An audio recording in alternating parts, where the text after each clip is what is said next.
I think in our day-to-day practice, kriyas are literally not there. I actually made two films, both of them 1 minute long each. And I just submitted to that festival, and they sort of got selected within the top 25 films. So that was wow. Would you ever consider creating a film centered around yoga as a subject? Not just the practice, but perhaps maybe the philosophy or even your own healing journey?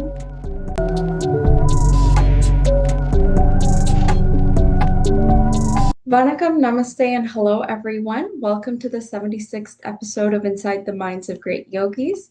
In today's episode, we have a very special guest, Shilpa Krishnan Shukla.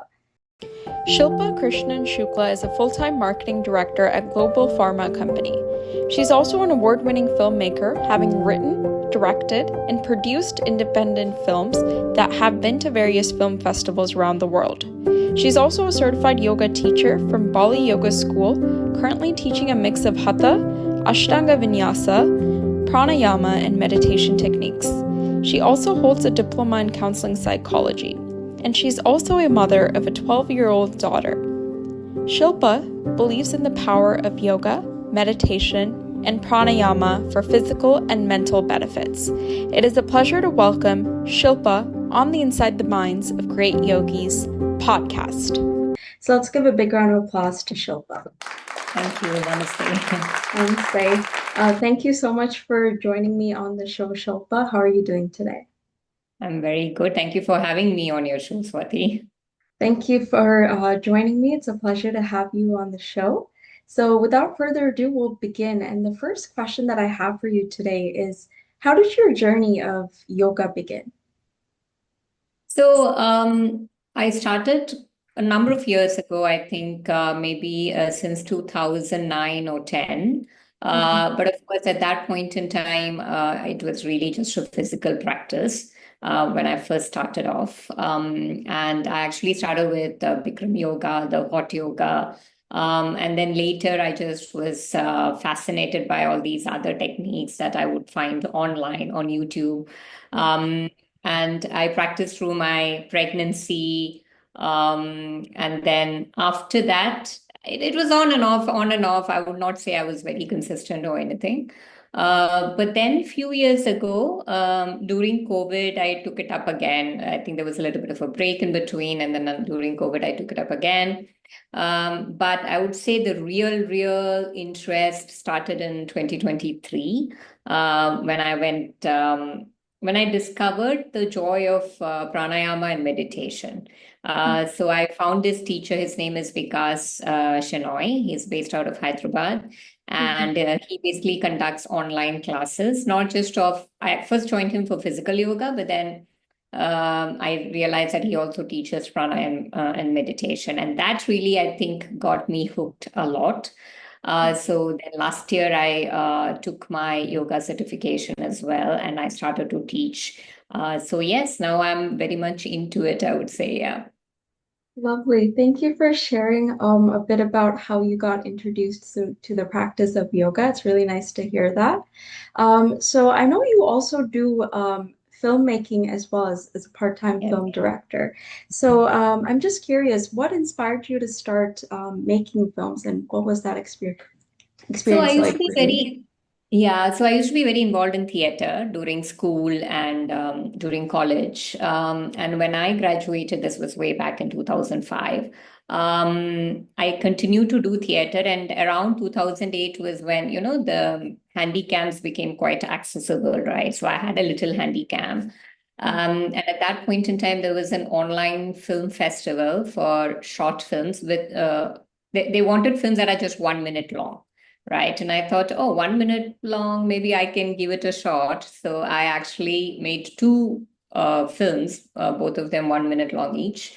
And I just submitted to that festival, and they sort of got selected within the top 25 films. So that was, wow, I was like a bit taken aback that, oh, I can actually make films, albeit being short. So I then started to make longer and longer films, and then finally I got into it pretty seriously. I've done feature films that have been to many festivals, including the International Film Festival of Kerala, which is one of the biggest festivals in India.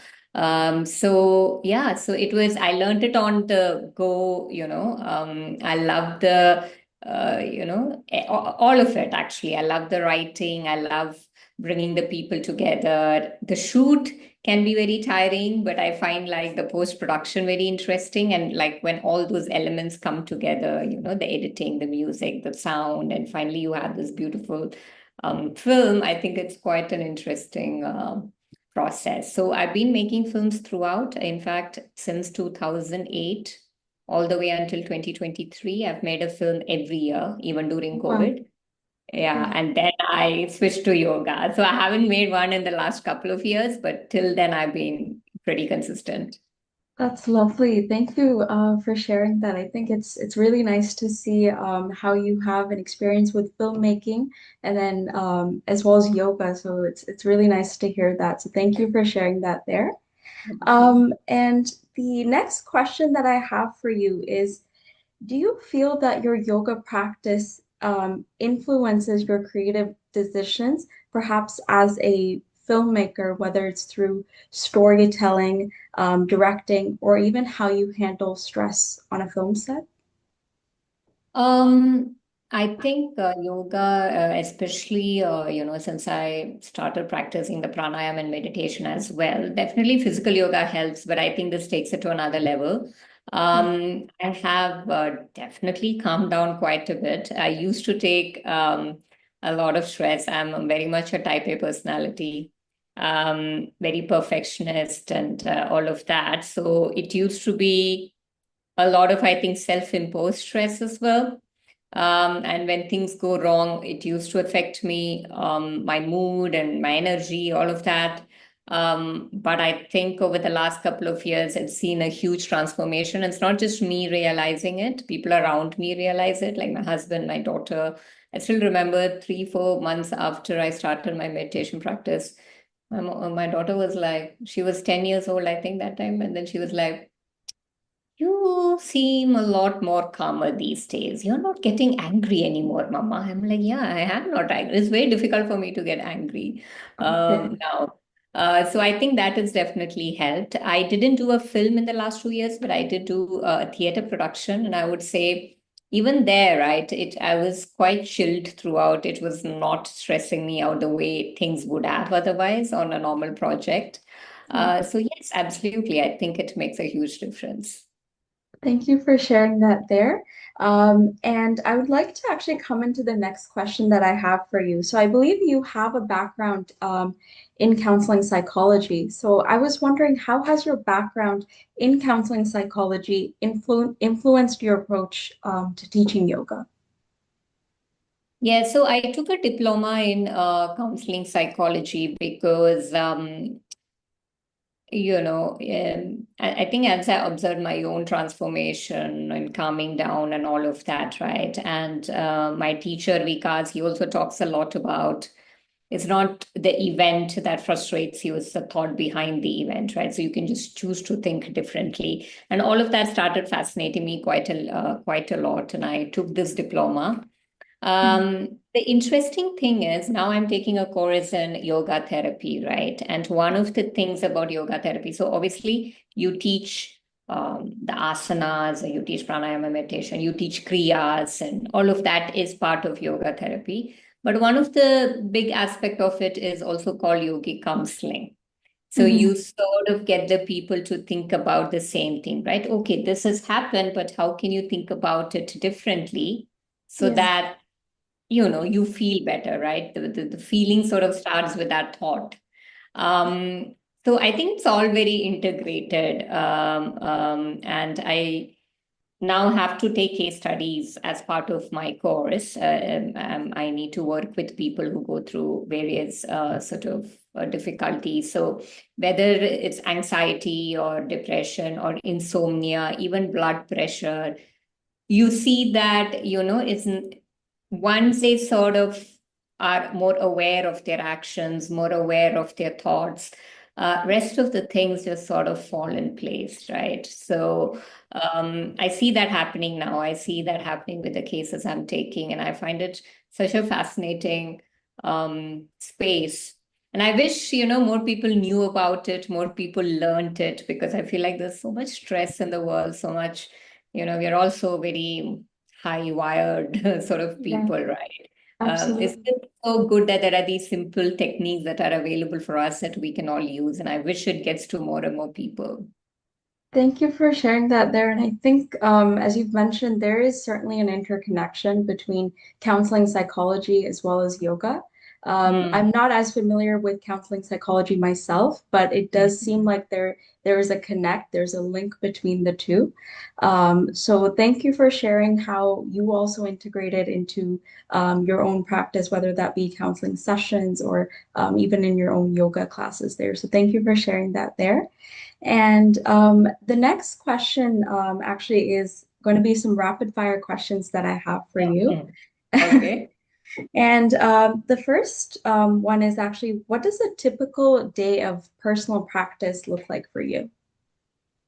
So I usually tend to practice in the evenings after my work. So I go to work in the morning. So my mornings do start with half an hour of the meditation practice, which I do online with my teacher. But after Okay. that, I go to work, and my asana practice are usually in the evenings. Okay. Weekends, mornings, I teach. Okay. Um, yeah, sometimes for April and May, I also taught during weekdays, mornings asana practice and evenings meditation classes. But those are just like short-term classes, but Okay. ongoing weekend mornings I teach. Awesome. I'm going to come into the next question that I have for you. So, what distinguishes, I know you had mentioned about yoga therapy actually. So, I was wondering, what distinguishes yoga therapy from general yoga teaching in your view? So in yoga therapy, the focus on the asanas, I would say, is probably 20%, right? Hmm. So it's a lot Yeah. more of breathing and the kriyas even, right? So I think in our day-to-day practice, kriyas are literally not there. Yeah. And kriyas can be Jal Neti or Vaman Dauti, which is the one where you throw up the water, or Shankha Prakshalana. There are many, many things that you can do, which we Yeah. don't. So all of those also play a part, along Mhm. with the breath work, along with the meditation practices. And like I Yeah. said, some of it is just about encouraging people to even find a passion that they can follow, right? Spend more Yeah. time with nature or do some gardening, things like that. Yeah. All of which becomes part of yoga therapy. Absolutely. Thank you for sharing that there. And the next question I have for you is, what is one pose that you would absolutely recommend to the viewers watching? One posture, one asana that you deeply resonate with in yoga? Mm, So if you are a beginner, so I basically believe a lot in backbends, right? Okay. From a physical standpoint, I think because we are hunching too much these Yeah. days, be it the laptop or the mobile or etc. I recommend backbends, and it's also been recommended for things like people with back problems, right? Slip disc and Mhm. stuff like that. So if you are a beginner, gentle back bends like a cobra, where you sort of expand your chest and back bend, I think I would recommend that. If you are a bit more of an intermediate practitioner, I think something like Ekapada Rajakapotasana, the king pigeon pose, which Mhm. is also a hip opener and a back bending at the same time, I think is a beautiful pose. That's one of my all-time favorites. Thank you for sharing that there. And you had mentioned a bit about hunching there, and I would say that's something I'm a bit guilty of myself. Usually when All I'm of on us the phone, yeah, usually when I'm on the phone or the laptop, I realize, oh, I'm hunching, and then you're Yeah, reminded to sit up straight, right? So I think yeah. it's really important to perform back bending poses as you had mentioned there. So thank you for sharing that, and I'm sure it will resonate with our viewers. So, the final question that I actually have for you today is, would you ever consider creating a film centered around yoga as a subject? Not just the practice, but perhaps maybe the philosophy or even your own healing journey? That's a wonderful question. Thank you for that question. I've never really thought about it, right? But the question inspires me to think about it. Let me put it that way, because my films, usually I do films around families and relationships, like very day-to-day slice of life sort of films is what I basically make. Yeah. And a lot of that then is about, okay, if you have a tension with someone else, how do you resolve that, right? And I find like this whole concept and philosophy of yoga is about dissolving those tensions, be it between yourself and another person or the ones that you have inherently within yourself, right? A lot of it is Absolutely. just a conversation you have in your head to Yeah. yourself. Yeah. And I think, yeah, I mean, as of today, I don't have any bright ideas on a script for that, but maybe someday it will come, and I think it will be a wonderful project to work on. But thank you for that question. Yeah, of course. And I'm looking forward to that.